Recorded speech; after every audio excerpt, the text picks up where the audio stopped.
യുകെയിൽ സമ്മറായി കഴിഞ്ഞാൽ ഈ ചെടിയും കായ്കളൊക്കെ നടാനായിട്ട് എനിക്ക് ഭയങ്കര ഇൻട്രസ്റ്റ് ആട്ടോ. അപ്പോൾ ഇത്തവണ ഞങ്ങൾ കടയിൽ പോയപ്പം കുറച്ച് റോസാപ്പൂവിൻ്റെ ചെടികളും പിന്നെ ഒരു സ്ട്രോബെറി കുട്ടനെയും മേടിച്ചു കേട്ടോ. കഴിഞ്ഞ പ്രാവശ്യം സ്ട്രോബെറിയുടെ തൈയാണ് ഞങ്ങൾ മേടിച്ചു വെച്ചത്. അത് പക്ക ഫ്ലോപ്പായിപ്പോയി. കാരണം എന്താ വെച്ചാൽ ഞങ്ങൾ ഒന്നാമത് പുറത്താണ് നട്ടത്. അവിടെ ആ ഗാർഡനിലാണെങ്കിൽ നിറച്ച് ഒച്ച ഉണ്ടായിരുന്നു കേട്ടോ. അത് ഞങ്ങൾക്ക് അറിയില്ലായിരുന്നു. അപ്പോൾ സ്നെയിലിൻ്റെ വിഷമൊന്നും അടിച്ചിട്ടുണ്ടായിരുന്നില്ല. അങ്ങനെ സ്ട്രോബെറിയുടെ ഇലയെല്ലാം അത് തിന്ന് നശിപ്പിച്ചു കേട്ടോ. അപ്പോൾ ഇത്തവണ വിചാരിച്ചു എന്നാൽ സ്ട്രോബെറിയുടെ വിത്ത് മേടിക്കാമെന്ന്. അങ്ങനെ സ്ട്രോബെറിയുടെ വിത്താണ് ഇത്തവണ ഞങ്ങൾ മേടിച്ചത്. ഇത് സ്ട്രോബെറിയുടെ വിത്ത് മേടിച്ചപ്പോൾ കൂടെ കിട്ടിയ കമ്പോസ്റ്റാണ് കേട്ടോ.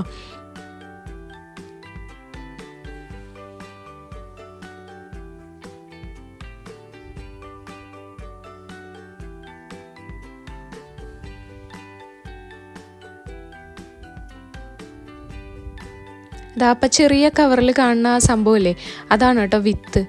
ചക്കയ്ക്കും സ്ട്രോബെറി ഭയങ്കര ഇഷ്ടമാണ്. അതുകൊണ്ട് അവളും സ്ട്രോബെറി നടണേന്ന് പറഞ്ഞപ്പോൾ പക്ക സപ്പോർട്ടിങ് ആയിരുന്നു കേട്ടോ അവളും. അപ്പോൾ ഇതാണ് വിത്ത്. കണ്ണി പിടിക്കില്ല, അതുപോലെ തീരെ ചെറിയ വിത്തുകളാണ് കേട്ടോ. അപ്പോൾ എന്തായാലും നമുക്കൊന്ന് നട്ട് നോക്കാം. ഈ കമ്പോസ്റ്റിൽ കുറച്ച് നനവൊക്കെ ഉണ്ടായിരുന്നുകൊണ്ട് ഞാൻ വെള്ളം ഒഴിച്ചില്ല, ചുമ്മാ മിക്സ് ചെയ്ത് വെച്ചോളൂ. നാളെ 2 ദിവസം കഴിഞ്ഞ് ഒഴിക്കാമെന്ന് കരുതി കേട്ടോ. അപ്പോൾ ഇതാണ് നമ്മുടെ റോസാപ്പൂക്കൾ.